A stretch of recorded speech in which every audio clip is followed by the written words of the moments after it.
love using my cast iron skillet to cook. It really makes the food taste more delicious. The problem is when I'm done cooking, there's a big mess. Do you have that problem? Well, today I'm going to show you how to clean up easily. Kosher salt is my secret weapon. You want to make sure you have the coarse kosher salt, and then you also want to have a scraper. So what you're going to do is you're going to go ahead and pour some kosher salt on the bottom of the pan there. You're pretty liberal with it. Don't hold back. Use as much as you need to cover the bottom of the pan. And then you're going to go ahead and you're going to start scraping.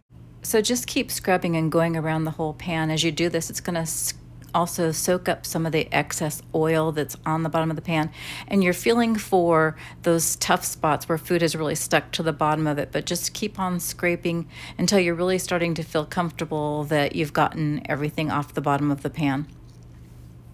Once you're done scraping, you're going to go ahead and take the salt over to the trash can and empty it out.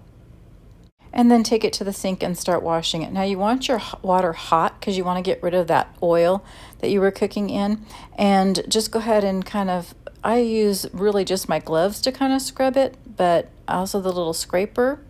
But if you feel like it's really still too greasy, you can add just a little dab of soap. I don't like to use too much. A lot of people say don't even use soap, but really you're just giving it a little extra of a rinse with the soap. So go ahead and just swish that around, rinse it off. Then you want to make sure that you completely dry your cast iron skillet. This is really important because you don't want it to rust. Once your pan is washed and dried, you're going to go ahead and spray. This is Lodge seasoning spray. It's my second secret ingredient.